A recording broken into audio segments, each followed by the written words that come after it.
So dear students, example, conceptual example 9.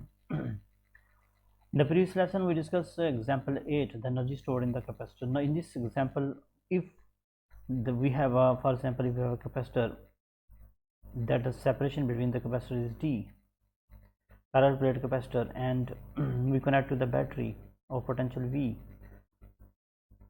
Okay, now if this distance D is increased to 2 times D, means that plates are separated by the double, the distance between the plates become double, 2D, suppose it is D and then 2D.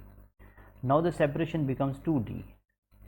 So we pull this one of the plates so that the separation becomes 2D, separation becomes 2D between the plates. So how the energy change in this scenario, how the energy stored in the capacitor change in this scenario. So this is battery potential positive negative, so it means the D is changed to 2D. So how much energy U changes? We need to find the energy that changes. Okay, the potential energy stored in the battery changes. Okay, in order to find this, we use the formula potential energy U is equal to 1 over 2 Q square over C. This is the energy stored in the capacitor. Formula for the energy stored in the capacitor, we use this formula. We know that when D increases to 2D, so that the capacitance C is defined as epsilon naught A over D. So if D becomes double, so the C becomes half, because C is inversely proportional to D. We can see that C is inversely proportional to D. If D becomes 2D, so the C becomes 1 over 2, it becomes half. If D becomes double 2D, so the C becomes half, capacitance becomes half. So if capacitance become half, but the charge does not changes, charge Q remains constant, because we know that the charge depends on the ability of the capacitor, how it stores the charge. So Q is constant, but C becomes half.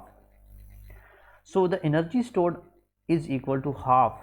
So we know that energy stored is proportional to Q square and inversely proportional to C. So C becomes half. So if C becomes half, the energy stored in the capacitance would becomes double. Energy stored in the capacitance will become double. So how? Because 1 over 2 Q square over C over 2. So this 2 will become on the denominator. So we are left with the 2 into 1 over 2 Q square over C. So U dash is equal to the 2 times, U dash is equal to 2 times of U, 2 times of the original energy, 2 times of the original energy U. Okay, I again repeat, if the separation between plates become double, so that the capacitance becomes half. So when capacitance become half, because we know that C is equal to epsilon naught over D, so if D becomes double, so the C becomes half.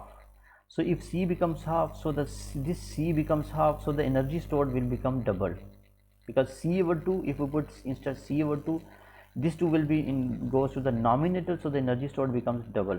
Okay, so because the Q remains constant, Q does not change, so that it will not affect on this any value anyway. Okay, so that the Q remains constant, so the energy stored in the so finally always remember that. So the shortest formula for this is that the energy stored in the capacitor is proportional to the separation, and capacitance is inversely proportional to separation. These are two formulas that we must write down in the summary. So the energy stored in the capacitors is proportional to separation. See, if the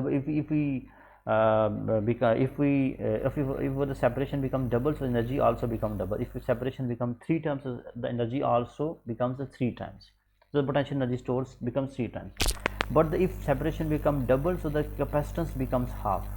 If the separation becomes 3 times, so the capacitance decreases to 3 times, because capacitance and D are inversely proportional, but the energy stored, potential energy stored is proportional to D. This is the shortest formula to understand this one. Okay, thank you.